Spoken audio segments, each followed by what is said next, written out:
You're watching San Diego 6 News at 10. It's important that it be screened and not just stopped.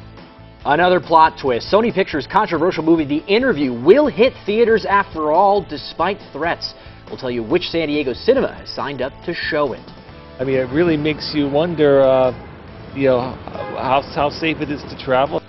Smuggling guns. A major airport security breach allows several men to sneak loaded guns into the passenger compartment on planes. Excited to watch Navy run the ball. Hopefully get a win. In hometown matchup, the Aztecs and Navy test allegiances in San Diego's Poinsettia Bowl, and the game came down to the final seconds. We've got reaction coming up. Good evening and thanks for joining us. I'm Derek Stahl in for Jim Patton. And I'm Netta Irampur. We do begin tonight with breaking news. Former President George H.W. Bush is being treated right now at a Texas hospital. His spokesman says Bush was experiencing shortness of breath and was taken by ambulance to Houston Methodist Hospital as a precaution. Now, the former president is being held for observation. Bush is 90 years old and served as the nation's 41st president. You may recall he was hospitalized 2 years ago with bronchitis and recovered after 2 months.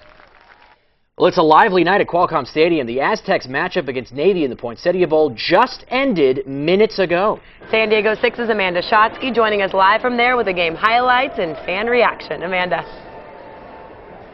Boy, guys, this was a close one, but in the end, the Navy proved to be victorious, beating the Aztecs, and as you said, very close, 17-16 tonight. This wrapped up just about 10 minutes ago. You can see people filing out here, and there's still an award ceremony going on the field. But what a crowd tonight. Let's take a look at some of the highlights from earlier. Now, this crowd, let's take a listen. You got it, Aztecs!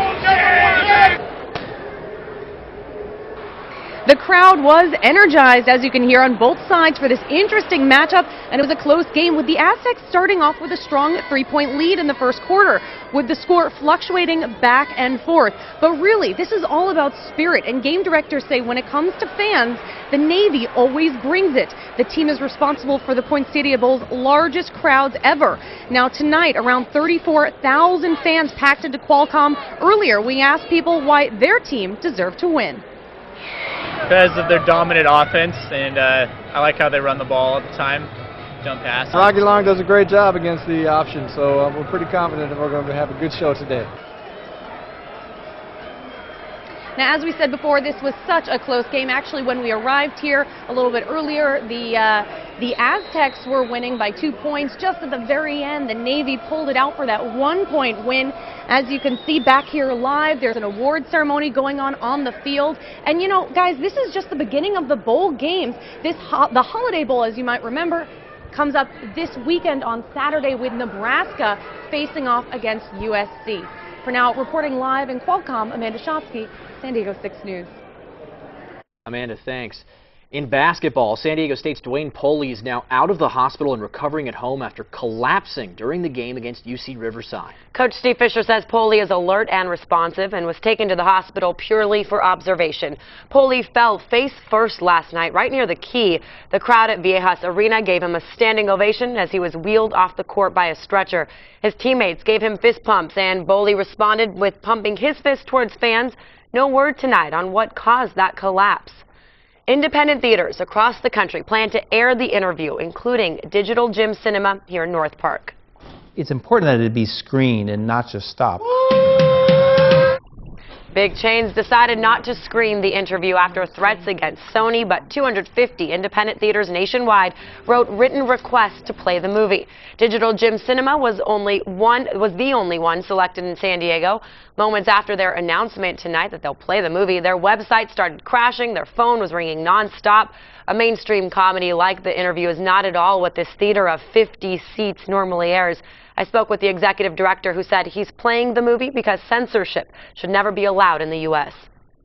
And what about with the fear that something might happen at theaters? Again, we're going to be vigilant as any normal movie theater would be in terms of having enough staff on place and doing normal procedures, but we're not going to go the extra mile and have extra security because I think it's that fear factor that really is unfounded, and I don't think, you just can't be bullied by this kind of threat. Digital Gym also founded the San Diego Latina Festival. They screen independent and foreign films daily. They will play The Interview 5 times a day starting at noon on Christmas. One of the men police dubbed the Backdoor Bandits was sentenced to 14 years in prison today for a brazen series of robberies at local restaurants. 23-year-old Ryan Churchill pleaded guilty to 13 felony counts of robbery and attempted robbery. He and 3 others earned their nickname because they always entered small taco shops and other targeted restaurants through the back door. In court, Churchill read letters of apology. I'd like to take full responsibility for the accounts in which I am charged with and the wrongs in which I have regretfully committed. Churchill and his accomplices targeted businesses in La Jolla, Claremont, and Ocean Beach in May and August of 2013. The remaining defendants are expected to be sentenced, next month. San Diego police are releasing surveillance video taken just after a man was beaten to death in the Gaslamp district in the hopes it could lead them to a suspect. The video shows 2 men and a woman running away from a large fight near 4th and G Street. Happened a little more than a week ago on December 14th. Police are calling the 3 individuals persons of interest. During the brawl, someone punched 29-year-old Eric Galen Hatcher, knocking him out. He later died. Crime Stoppers is offering up to a $1,000 reward for information leading to an arrest. 6 people are behind bars tonight after a raid on a suspected drug house in Encinitas. The SWAT team was serving a search warrant on a home in the 1500 block of Rancho Encinitas Drive near Lone Jack Road. Neighbors were continuously complaining about suspicious and illegal drug activity there. Police arrested the homeowner, 49-year-old Anastasia Kirkby, along with 5 others. I mean, they had everything, SWAT team, a helicopter. I mean, they really went all out. I just hope it doesn't come back because they've busted people before, but it comes right back. So it's definitely a sigh of relief. Charges vary for them, including carrying a concealed weapon and possession of a controlled substance. A San Diego family has a mess on their hands after 2 guys on a late-night joyride crashed into their home. It all happened just before 1 this morning at a home on the 500 block of West Palm Street in Bankers Hill.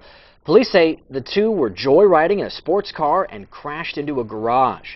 The homeowners say they were about to go to bed when they heard a noise. They said, "I'm sorry," and they said their brakes didn't work on their car. Joyriding? Yeah, and they were joyriding. The homeowner also said the 2 lived just down the street. They tried to run away after the accident, but quickly came back. Luckily, no one was inside the home and got hurt.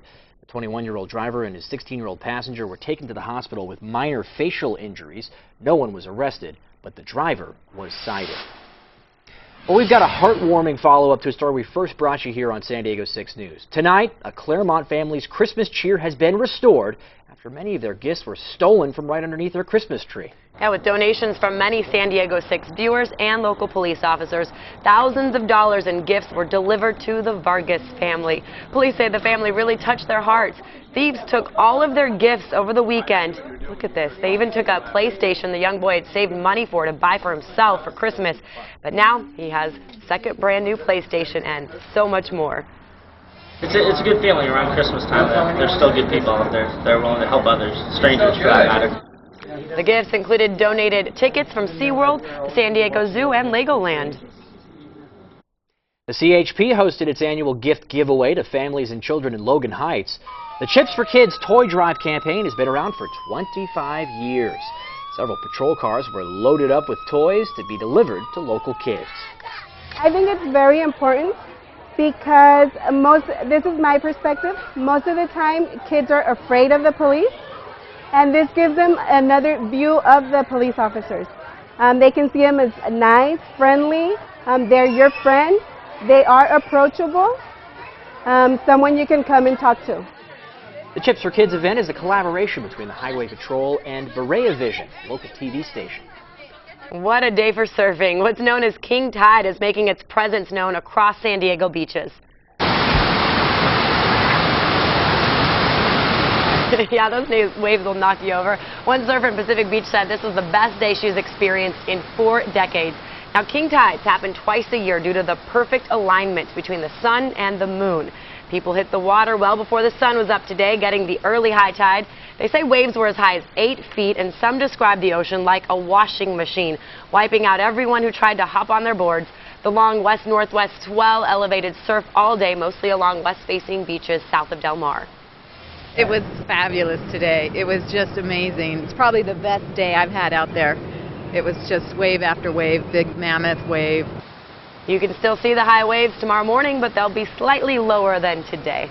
So some big waves out there, and I understand we got a chance of rain in our forecast. Here's meteorologist Sabrina Fine. Yeah, the two systems, though, they are not in association with together. We're really watching a cold front right now beginning to move out through Oregon, and it is going to begin to slide down throughout our state right in time for Christmas. So that is going to affect you if you are traveling across Southern California. Starting you off in Santa Barbara, you will be seeing the winds gusting about 20 miles per hour, 67 degrees as that cold front moves on through. A 10% chance of rain in LA on Thursday for you, and we'll continue to see the wind as well as over toward Palm Springs. Coming up, we'll tell you how that old cold front will affect us, guys.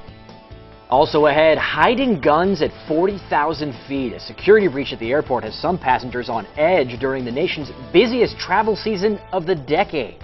And look, the beard is on its way to the Pro Bowl. Chargers safety Eric Weddle gets selected, and Phil Rivers talks Chiefs. That's next. That popular white cobra on the loose in Thousand Oaks, now on display here at the San Diego Zoo. How you can help name it. You're watching San Diego 6 News at 10 with Jim Patton, Neda Iranpour, and meteorologist Sabrina Fine. We are right in the middle of one of the busiest travel seasons. Millions of Americans and plenty of San Diegans will fly and drive this week. AAA projects nearly 99 million people will travel more than 50 miles this season, and that's the highest in more than a decade. And messy weather across much of the country won't make it any easier. And a travel security issue has some plane passengers on edge. Several men are under arrest tonight, accused of smuggling guns, some of them loaded, on a flight leaving Atlanta en route to New York City. Ryan Nobles has the details on how they were able to get past security and why the investigation is still continuing. Airport security is already a tedious process.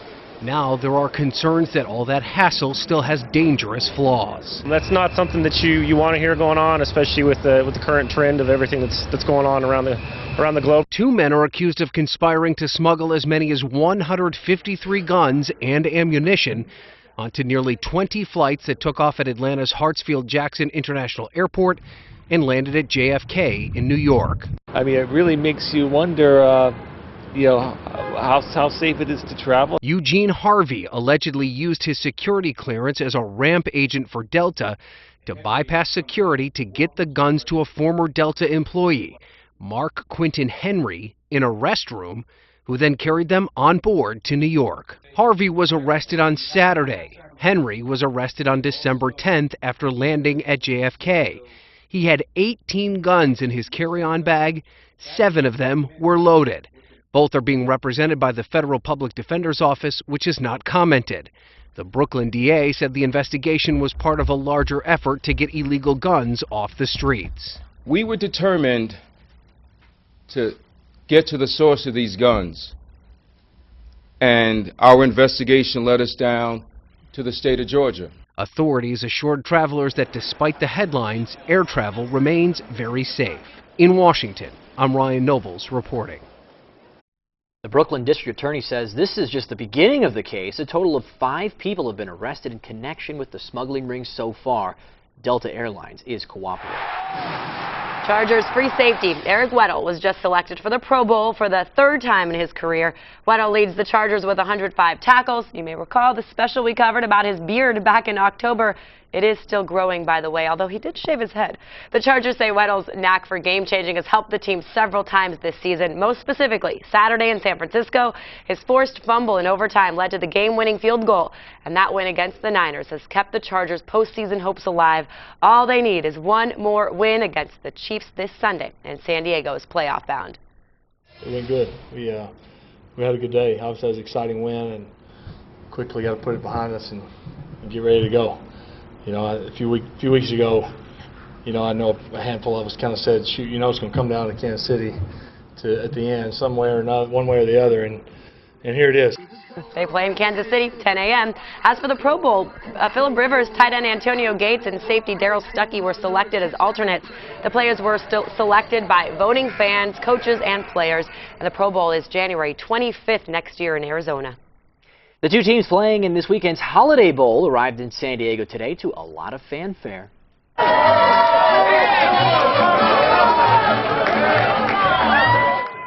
The USC buses pulled in around 5:30 tonight. The 8-4 Trojans are looking to finish on a high note after an up-and-down season. 2 of their losses happened in the final 8 seconds of games. The Trojans are making their first ever appearance in the Holiday Bowl. This is the best thing in the world. It's been over 20 years since USC was here, and on the 27th it's my birthday, so it's the best birthday present I could ever have. Their opponent, Nebraska, arrived around noon today. The Cornhuskers started the season a perfect 5-0, but struggled late. They lost 2 of their last 3 games, and in a surprise move, the school fired head coach Bo Pelini after the season finale. We asked interim head coach Barney Cotton about the matchup. I think it's going to be a very physical game. I know that both schools pride themselves on a physical style of football, and that's what we hope to put out there. Both teams will practice throughout the week and enjoy some of the popular attractions San Diego has to offer. They'll visit the zoo tomorrow and SeaWorld on Christmas. The Holiday Bowl kicks off at 5 p.m. Saturday at Qualcomm Stadium, and it'll be televised on ESPN. A bid to bring a craft brewery to the Del Mar Fairgrounds runs dry. The Del Mar Times reports beer makers passed on an invitation to operate in an underused building there. The state-owned fairgrounds would have invested up to $1 million and allowed for a brewery, restaurant, tasting room, and brewing museum. The beer makers were asked to pay $1.5 million over 5 years to lease that facility known as the Surfside Race Place, but there were no interested beer makers. Well, you can now visit a rare white cobra at the San Diego Zoo after it rattled a Ventura County neighborhood back in September. Our Susanna Franco gives us an up-close look at this snake that slithered its way across national headlines. It's right under the log. It was easy to find because it's white. This white female cobra officially out of quarantine and now on display at the San Diego Zoo's reptile house. It rests peacefully in its new habitat under this rock ledge. However, its journey here has been anything but peaceful. Back in September, the venomous snake bit a dog and was spotted slithering around a Thousand Oaks neighborhood. After a 4-day search, she was found hiding in a yard. She came down here because we have the proper anti-venom in the event there is a bite. A story that made national headlines and turned the Southeast Asian 4-foot-long cobra into somewhat of a celebrity. I found out a couple days later that it's going to be down here, and I was like, yes, I love our zoo! Reptile enthusiasts couldn't wait to get a glimpse of the popular snake. I think they look cool because when they pop their head out. I have a grandson who wants to be a herpetologist, and I wanted to see it so I can report to him. Yes, it's really there. I'm just amazed. There's been a lot of buzz talking about her for the last several months. There's also been a lot of buzz on the type of cobra she is. Reptile keeper Rachel Walton is helping us set the record straight. This is actually a leucistic cobra. There's a little bit of a difference. So an albino animal is going to have a lack of melanin, so they'll still have the red eyes. While a leucistic animal has a lack of other pigments and dark eyes. And this beautiful little lady still needs a name. In fact, the San Diego Zoo has launched a social media campaign where the public and visitors can help pick her name. Visitors already picking their favorite. I'd pick Adhira. Moti. I think Cinny. I like the sugar. I like Adhira. Lightning. Oh. Yeah. A lot of people are picking that one. I like that one. It's a white snake, a little fast, kind of like lightning. Adhira. Adhira, definitely a popular pick, but the public has until December 31st to choose their favorite name for this rare reptile. Susanna Franco, San Diego 6 News. Here are those 6 name options. They derive from Southeast Asia. You can go vote for Adhira, Safeda, Krima, Cinny, Moti, or Sundara. Don't know if I said them right, but you can go to sandiego6.com to cast your vote. Very cool. My favorite name right now is Sabrina Fine. Yes. She's got more on this cold front coming our way. I was still wondering where the lightning was, though. That man said he wanted lightning, and I didn't hear you say those, Netta. Did you catch that? No, no. Well, we don't have any lightning in our forecast, but we do, in fact, have a cold front that should arrive right in time for Christmas. So out ahead of it, we're already prompting a high wind watch. This one up for the mountain and desert communities because we could see some gusts up to 75 miles per hour. Now it's going to start into place for us, primarily impacting I-8 and I-10 once we head through 10 p.m. tomorrow. So if you have to travel that way, try to do so before the late evening. It'll linger as well throughout around Christmas afternoon. We did have a very warm start though for today, and we're going to continue to be warm until we get that cold front on down. Right now though, we are noticing that ridge that's been bringing us the summer-like heat has now started to weaken just a tad. So tomorrow we will end up seeing our temperatures, instead of 5 to 15 degrees above normal, we'll go 5 to 10 degrees above average for us. And then that's it. On Thursday, all our eyes focus in on the cold front, which will drop our temperatures about 5 degrees, taking us closer to our seasonal value along the coastline. That means the mid-60s for you. We'll also squeeze out a 10% chance of rain, but I think it's going to be quick moving. You'll end up seeing some sunshine on into the afternoon to play with all your Christmas toys. So for tomorrow, before we get that front at 7 a.m., 51 degrees for you. By noon, you'll be looking at about 69 with beautiful sunny skies. Clouds increasing though for us once we head on in through about 5 p.m. when that cold front decides to get on a little bit closer. Inland areas, you're going to start out fairly cold as well. In fact, your temperatures are actually forecast to go around the 40s for you once we head through around 7 a.m., although you'll end up seeing plenty of sunshine. 76 degrees for you right around noon, and at 5 p.m. you'll be looking at around 71. Christmas Day, though, you're sitting there with your pajamas and you're unwrapping all of your presents. 58 degrees with only a 10% chance of rain, so very small. 7-day forecast for you along the coast tomorrow, 76 degrees. Inland areas are going 79, but much cooler as we head on into the weekend. The mountains 62 degrees tomorrow, falling to 48 on Christmas, and the deserts 71.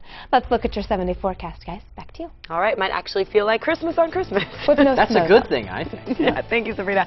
An unexpected delivery. A woman gives birth on the way to the hospital. Coming up, we'll tell you who delivered this baby. And friends till the end. No monkeying around here. An electrifying rescue from a fellow primate, and it was all caught on tape.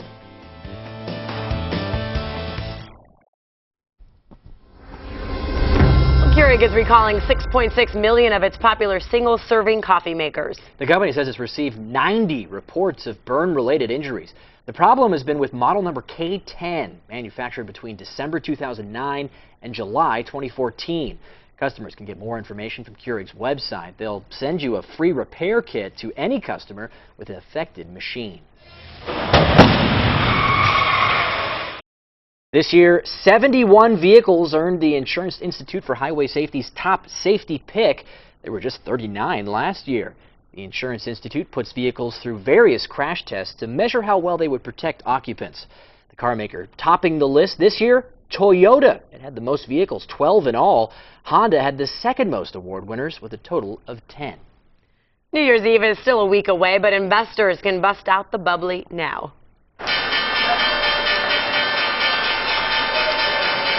Oh, they're happy. The Dow closed above 18,000 for the first time ever today, putting an exclamation point on a stellar year. Not to be outdone, the S&P 500 also finished at an all-time high. The Dow is now up nearly 9%, while the S&P is up 13%. The market jump came as investors learned the U.S. economy grew at an incredible 5% in the third quarter. It was the strongest quarter of growth since 2003. You may soon have to say goodbye to your favorite local grocery stores, or at least the brands. Washington-based Hagen Food and Pharmacy plans to buy 25 Albertsons and Vons across San Diego County. Employees would be given the option to stay and become Hagen employees as those stores transition. The deal is expected to close early next year. In one theater only, San Diego's only cinema to air The Interview, despite threats and hacks. Next, as we look at tonight's top stories, only on San Diego 6. We are live at Qualcomm, where the Poinsettia Bowl has just wrapped up. Coming up, we'll have your highlights.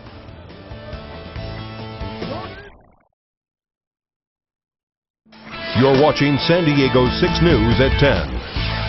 Time now for a quick check of your top stories of the night. At one theater only, The Interview will air here in San Diego on Christmas Day. Now, 250 independent theaters nationwide wrote written requests to Sony to play the comedy. Digital Gym Cinema in North Park was the only one selected in our area. The executive director tells me he's airing the movie with a plot to kill North Korea's leader because censorship should never be allowed in the U.S. And highest in more than a decade, AAA expects nearly 99 million people to travel this holiday season. This amid a disruption at airports as several people are arrested for trying to smuggle more than 150 guns and ammo onto nearly 20 flights from Atlanta to New York. A heartwarming follow-up to a story you saw on San Diego 6. A Claremont family's gifts were stolen from under their Christmas tree. San Diego police delivered gifts worth thousands of dollars to the Vargas family tonight, thanks to donations from many of you, our generous San Diego 6 viewers. Tonight's Poinsettia Bowl matchup between the Aztecs and Navy divided San Diego fans, and the game was decided by just 1 point. San Diego 6's Amanda Shotsky is live at Qualcomm Stadium with some of the game highlights and fan reaction. Amanda. Yeah, good evening, guys. Well, the game wrapped up just about 40 minutes ago, and if you're not sure who won, we have some fans who want to tell you something.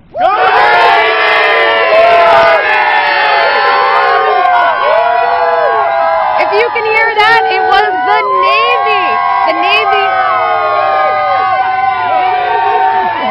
It was the Navy who pulled out victorious tonight in a 17-16 win. And what a game, what a crowd. It all wrapped up about 40 minutes ago. Let's take a look at some of those highlights. You got it! Well, the crowd was energized tonight, as you can hear, both sides for this interesting matchup. And it was a close game with the Aztecs starting off with a strong 3-point lead in the first quarter, with the score fluctuating back and forth. And tonight, around 34,000 fans packed Qualcomm. Earlier, we talked to people anxious for their team to win. Run the ball down San Diego State's throats and just get it done. Let's go Aztecs! Do it, Aztecs! All right. Let's go! Number 1. As we said before, a very close but interesting game, of course, with the Navy winning 17-16 above the Aztecs. And of course, the crowds will gather back here again next weekend, or this weekend, I should say, on Saturday for the Holiday Bowl, where USC will face off against Nebraska. Big crowds expected there as well. For now, reporting live at Qualcomm, Amanda Shotsky, San Diego 6 News. It was almost like a home game for both teams. It was. Who do you root for? Yeah, a lot of Navy fans here, too. Thank you, Amanda. Well, North Korea is back online, but with spotty service after yesterday's 9-hour internet outage. The disruption came just days after President Obama promised retaliation for the Sony hack, which the U.S. blames on North Korea. Some are now questioning whether the U.S. was responsible for this outage, and if not, who? Kyung Law explores the possibilities. North Korean television broadcast without a hitch. Leading the news, Kim Jong-un visiting a fish farm. But in cyberspace, the country went dark. State-run website KCNA blank or blooming with flowers. Web security expert Matthew Prince was watching what he calls the map of the internet. The North Korean internet had effectively been erased from that map. When you say erased, what do you mean by erased? The tube that connects them with the rest of the world has been cut. Cut by a hacker? By America? President Obama promised the U.S. would respond to the Sony hack. We will respond proportionally, and we'll respond in a place and time and manner that we choose. Given the rising tensions between the U.S. and North Korea, DPRK watchers doubt the U.S. would bother or be so transparent. Could North Korea have cut the cord? You want us to kill the leader of North Korea? Yes. What? Fearing the movie The Interview would manage to sneak in, or a preemptive move on a future cyber attack. Regimes like Egypt and Syria have switched off the internet before. Or could it simply be coincidence? System failure at a time when the world watches. Cyber experts say that's unlikely. An outage of hours upon hours, even for North Korea, a country known for not having electricity or food for its people, is unusual. As Matthew Prince and I weigh the possible culprits, a surprise on state-run website KCNA. Oh, wait, hold on. What? KCNA is back up. I'm hearing that KCNA appears to be back up. That, says the editor of a hacker magazine, points to the most likely culprit, the rogue hacker. The on and off of North Korea's web, the hallmarks of a denial-of-service attack. I'd say any 14-year-old kid in this country could probably pull it off, and any toddler in Germany. It's not hard. Some hackers have come forward and said they're responsible for this outage, but the security community is suspicious of anyone claiming responsibility until they have more information. Memorial services were held today for 2 people who died in a hostage crisis in Sydney, Australia last week. 34-year-old Tori Johnson, 38-year-old Katrina Dawson were killed after a standoff that ended in a shootout. Johnson was the manager at the Lint Cafe where the attack happened. He was killed while trying to take the hostage taker's gun. Dawson was a mother of 3 who died while trying to protect her pregnant friend. Dawson's parents were among those who publicly expressed their grief this morning. She was a fabulous mother, totally committed to Paul and their 3 wonderful children.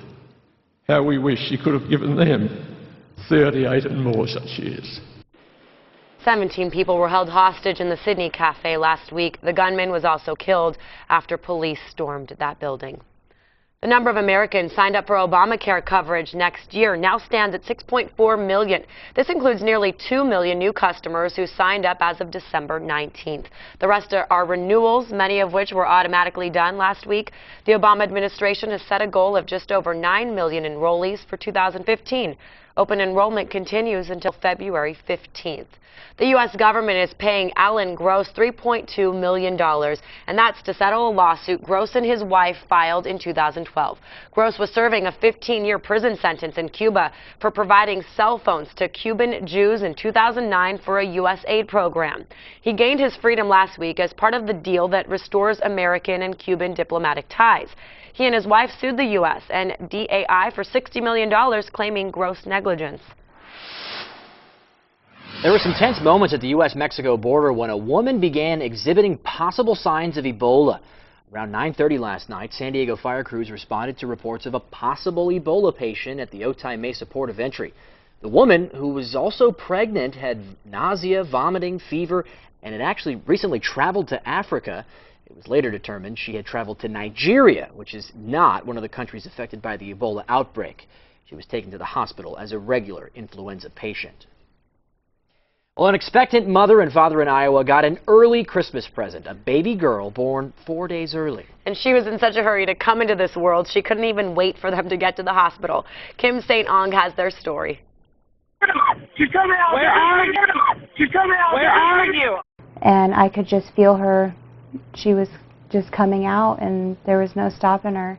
Jessica Thurman says it was only about 20 minutes between when she woke up from a nap with contractions to when she delivered her own baby sitting upright in a van. It was pretty panicky. We were both kind of screaming. I'm screaming at him. He's screaming at the lady on the phone. Jessica's husband, Danny, called 911 as they were speeding down Interstate 80 toward Methodist Hospital in his work van, hoping to meet an ambulance somewhere along the way. But it was too late. I just had to open up my sweatpants and just scooped her out. Ariel Rose Thurman was born at 4:23 Friday afternoon in the passenger seat of the van. Baby's crying. How is your wife okay? Is she okay? Yeah, she's okay. Okay. And I just held her in my hands and just stared at her, and I just couldn't even say anything. I was completely speechless.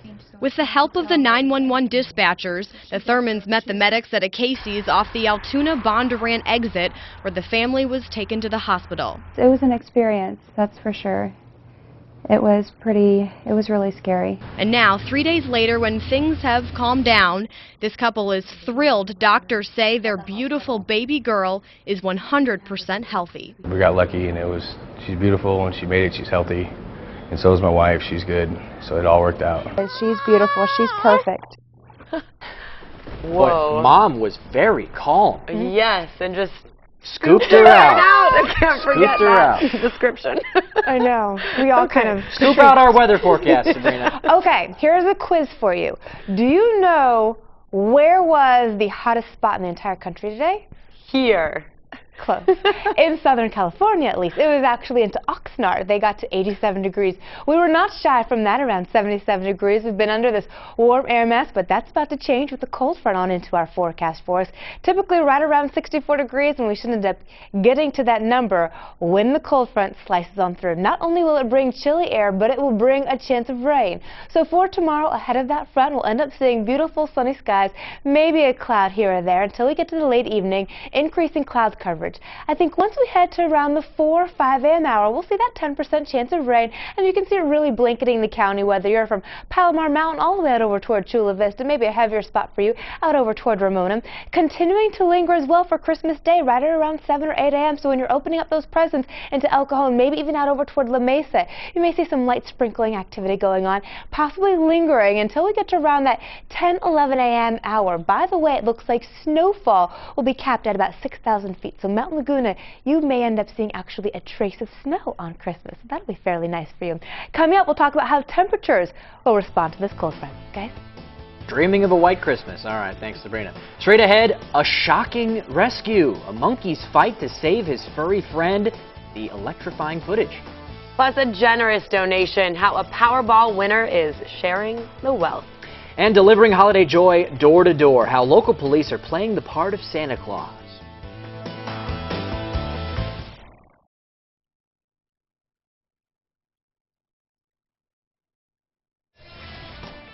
A true sign of friendship right here. A monkey saves his friend after he stops breathing. Yes, it's a monkey friend. The monkey was electrically shocked while walking on high-tension wires at a train station, so his buddy sprang into action to revive him. Look at what he's doing here. It was all caught on video. Several onlookers watched as that hero monkey tried to save the other by first hitting it, then biting it, and then even dragging it into a pool of water. After 20 minutes, the monkey started showing signs of life and, yes, began moving again. This happened in India, by the way. You're wondering why monkeys are hanging around at train stations. Wow. Yeah. That's impressive. Also impressive, Google has unveiled its new self-driving car prototype to the world. The car is fully functional and includes headlights. However, it doesn't have some things you might expect in a car, like a steering wheel. Google plans to test the car on a private track. The company has said it's interested in launching a pilot program for the cars in the coming years. You can never blame me to be a bad driver then. Right, Google's it was the car's fault. Well, a lottery winner is spreading some good cheer this holiday season. The winner is sharing some of her wealth with the less fortunate. Andrea Flores has this heartwarming story. It was all aboard for hundreds of people at the Siena Francis house as they boarded school buses taking them to Walmart. Waiting for them, $40 to spend on whatever their hearts desired, thanks to Elaine Mabuso, a 2006 Nebraska lottery winner. We've received a check for $25,000 this year, and we purchased 600 gift cards valued at $40 each. When everybody woke up this morning, they were given a gift card, and obviously people are really excited.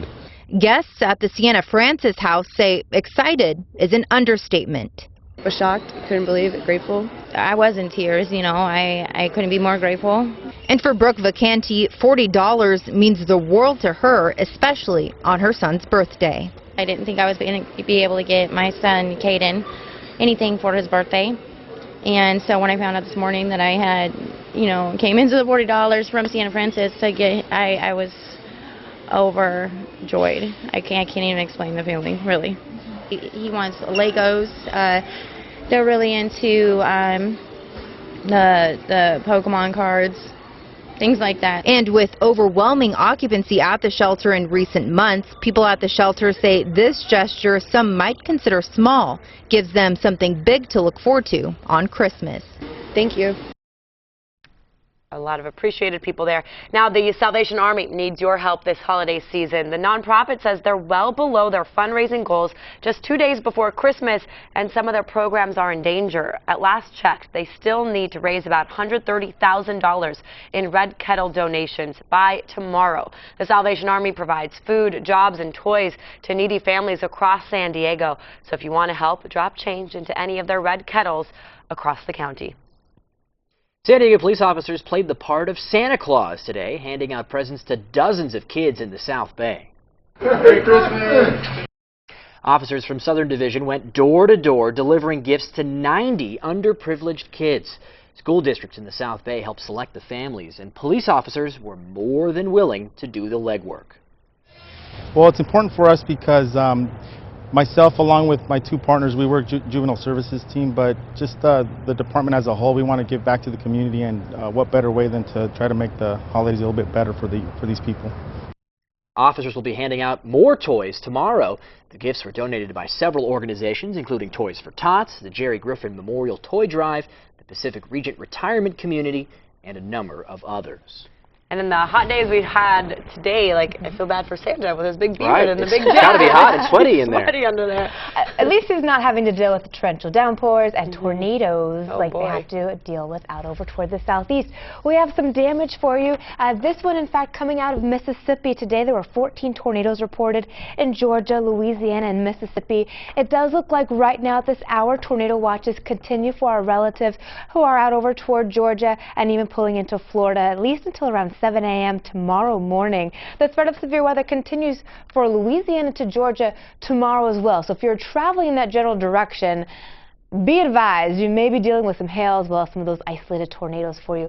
There's a slew, though, of weather advisories and warnings going on across the nation. We're just squeezed into the good spot for you. So the pink and purple stretching from Washington even down out over toward the Sierra Nevada mountains, pushing all the way out over toward Montana.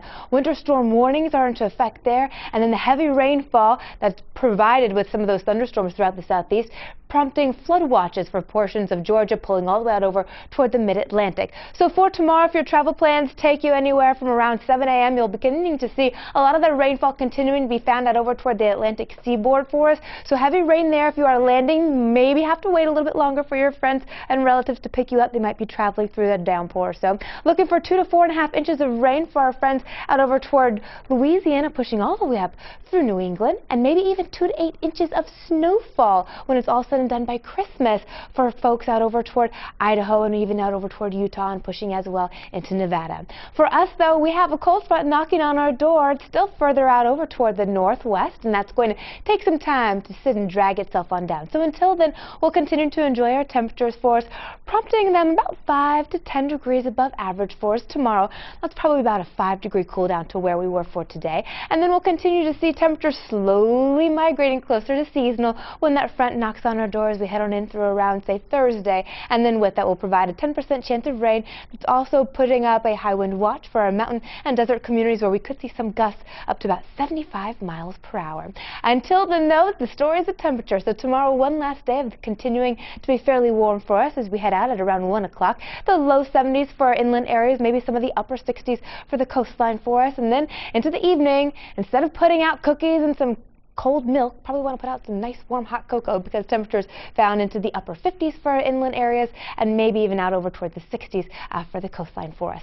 7-day forecast for you, 76 degrees tomorrow. We'll go to 71 on Christmas and 65 for Friday as they have the parade, the big balloon parade. Inland 79 degrees, then going for about 65 degrees on Thursday, the same number on Friday. The mountains looking at 62 and then tumbling into the 40s. The desert 71 degrees and you smash on into the 60s. Let's look at your 7-day forecast. Guys, back to you. Santa thought he could come in his swim trunks. Sorry, Santa. Yeah, he missed it by a day. Thank you, Sabrina. Coming up, calling it quits after 13 years, the Hollywood duo that never married going their separate ways. Coming up tomorrow on Wake Up San Diego, don't forget about cookies for Santa. Chef Elizabeth is sharing her sweet recipes just in time for St. Nick. Plus, wrap your gifts like a pro. Insider secrets to give your presents an extra special touch. That's tomorrow, starting at 5.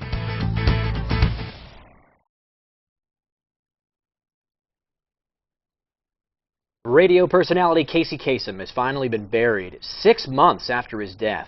Former host of American Top 40 was buried last Tuesday, 1 week ago, at a cemetery in Norway. But the burial has not calmed a long-running family feud. Kasem's adult children and his wife of more than 30 years battled in court in the months before Kasem died. He was 82 years old. Well, after 13 years together, Tim Burton and Helena Bonham Carter are calling it quits. According to Carter's rep, the actress and her director partner parted ways earlier this year. The couple never married. The rep says Burton and Carter continue to be friends and co-parent their 2 children, an 11-year-old son and 7-year-old daughter. And after months of engagement rumors, Cameron Diaz and rocker boyfriend Benji Madden are tying the knot. According to People magazine, the 42-year-old has been dating Madden, who's 35 years old, for less than a year. Madden is an American guitarist and vocalist for the Madden Brothers and the band Good Charlotte. I've heard of them. Still ahead, should a zoo animal have legal rights? Why one orangutan has been granted just that, and what it now means for the ape.